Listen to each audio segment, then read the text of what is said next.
I think it's very interesting how investors have gotten so bullish on Bitcoin when it's this small of a move. Look at the size of that move and then look at where the all-time highs were. So to be able to claim this is a new bull market, it's a little tricky.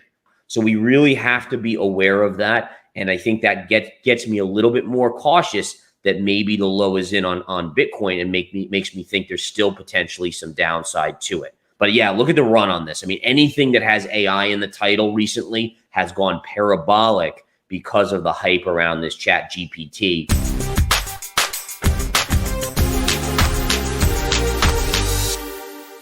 What I want to do today, folks, is basically look over the markets. We're going to keep an eye on any economic news. We're going to keep an eye on some earnings reports that came out this morning. And we're going to look at general charts that are moving. I have some great trade levels. I have some awesome potential trade setups that I want to share with you this morning. And we're going to get right into it. All right. So I just want to be clear on this because a lot of people are continuing to wonder, is my analysis still showing? Is it going to still go down to the 12 to 13,000 level and potentially 9? And I want to stress that as of now, the larger time frame technicals are still showing that. So be very, very careful. I could be wrong, of course. Again, I am wrong every once in a while. But right now, to me, I would be much more intrigued if this popped and touched 25,000. We have a position in Verified Investing Crypto. I would be unloading that there and then looking for a bigger move down. I think it's very interesting how investors have gotten so bullish on Bitcoin when it's this small of a move. Look at the size of that move and then look at where the all-time highs were. So to be able to claim this is a new bull market, it's a little tricky. 4-year cycle was under the guise of Fed printing money. They're not printing money right now. So you have to be a little bit open to things changing up a little bit here. Just like, and I want to be clear on this, we had one of the longest bull markets from 2009 to 2021. Why? Was that a normal cycle? No, it was literally the longest bull market we've ever had. I mean, yeah, you had the COVID collapse in there, but that was like 2 months. You really didn't have any long-term bear markets. It was the longest bull market we've pretty much ever seen. Why? Because the Fed was printing money. So there is this impact on cycles that occurs when you have artificial drugs being introduced into the system, i.e. Fed printing of money. So we really have to be aware of that. And I think that gets me a little bit more cautious that maybe the low is in on Bitcoin and makes me think there's still potentially some downside to it. Bitcoin's having a small daily bounce. Keep in mind, we had this beautiful topping tail here, and I pointed this out to members of Verified Investing Crypto. And again, Verified Investing Crypto members, as soon as I saw that topping tail, I said, okay, guys, this is a short-term sell signal. And look, 1, 2, 3, 4 down days following that topping tail.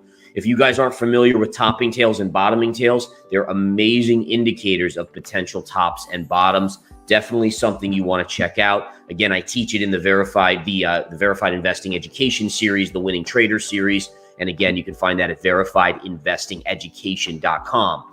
All right, couple other things here. As we see, Bitcoin is getting a small bounce today. And again, the big thing to watch for markets bouncing, look at the dollar. The dollar is up slightly. Watch it on Powell.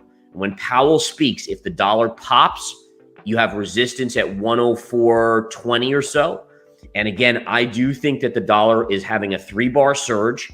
1, 2, 3. You likely, even if you get a little pop here, you're likely going to get a pullback in the dollar. That would bode well for a continued small bounce in Bitcoin and maybe potentially the stock market. All right. So again, any sort of dollar weakness, you should expect the equity market, the assets in general, risk assets like Bitcoin to get a little bit of a pop. ETH is rolling over on an intraday basis. Let's go to the daily chart. So the daily chart is stuck between 2 parallels, really, right? So I can even put in a parallel here, right? So if we take these lows and we stretch them up right here, you basically have a parallel channel. So for me, when I see a parallel channel that's upsloping, it's generally a negative, meaning that upsloping channels eventually break down. Now, it doesn't mean it can't go to the high end first, but eventually these channels break to the downside. All right. And again, the thought process is that if you have a channel that's up, price can't keep up. Eventually, price stalls out and breaks down, right? It just can't go up forever.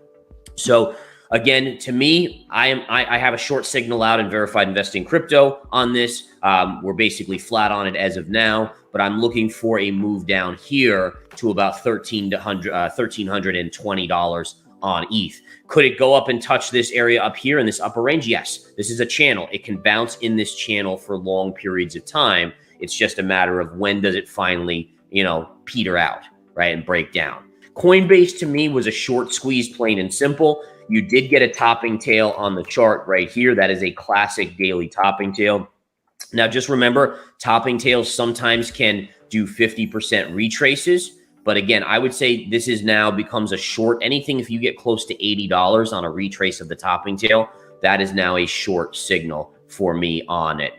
Downside first target would be 65.5, followed by 61.45, and followed by probably major support that could be buyable at $56.25. Okay, so those are the key ones there. This is the S&P 500 or the SPY. Remember, the SPY is the tracking ETF for the S&P 500. Now, right now, the futures are trading up just a little bit, not much, but just a tiny bit. And basically what we saw, this is the daily chart.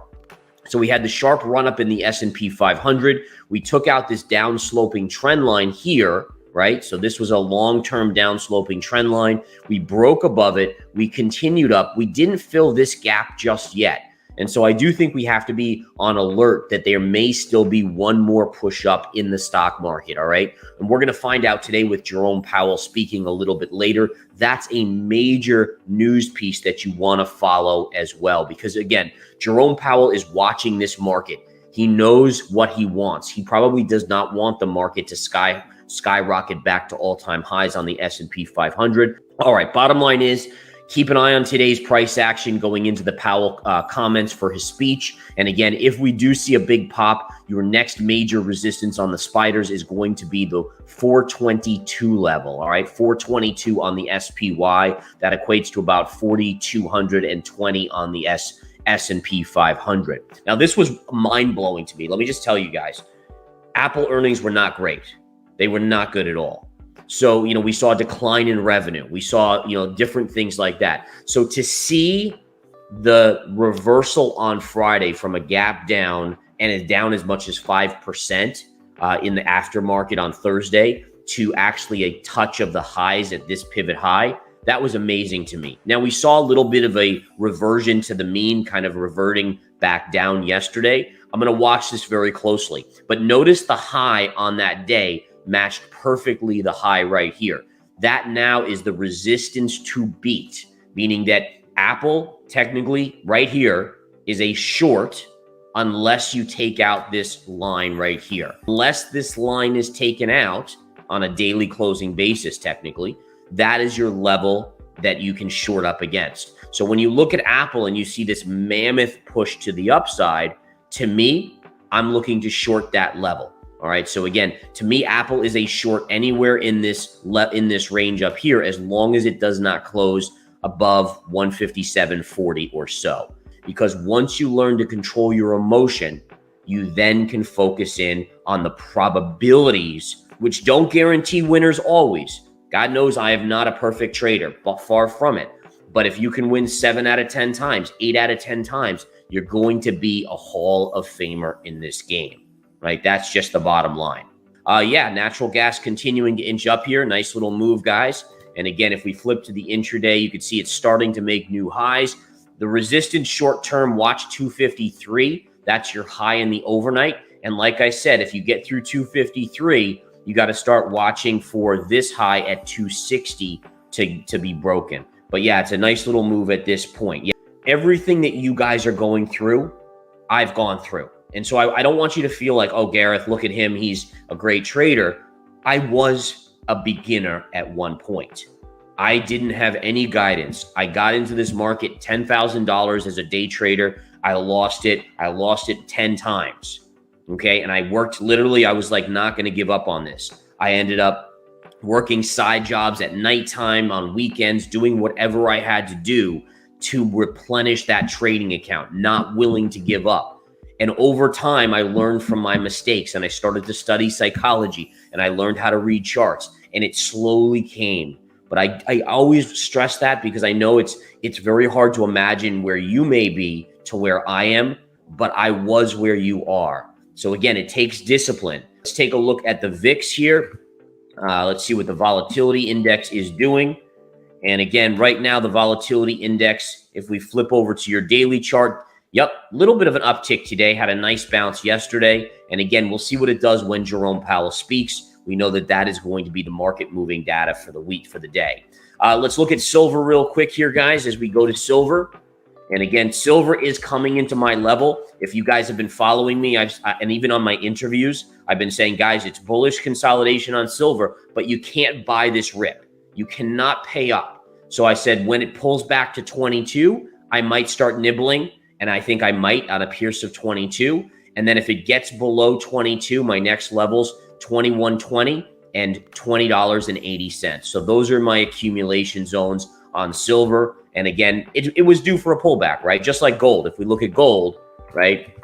Gold has had a mammoth run, finally coming in. The level on gold where I'm going to start to play it. Again, guys, I've talked about this one right here. See this pivot area. If gold pulls back to about 1805, I'm going to start getting involved there. Okay. AI it had this crazy run up. It's AI. I think it catches it. But to be honest, I don't think that they do the same thing as ChatGPT. So for my personal belief is that this will come in decently. This is much more like a Palantir type stock versus one of these really autonomous AI type programs that will do work for you essentially online. But yeah, look at the run on this. I mean, anything that has AI in the title recently has gone parabolic because of the hype around this ChatGPT.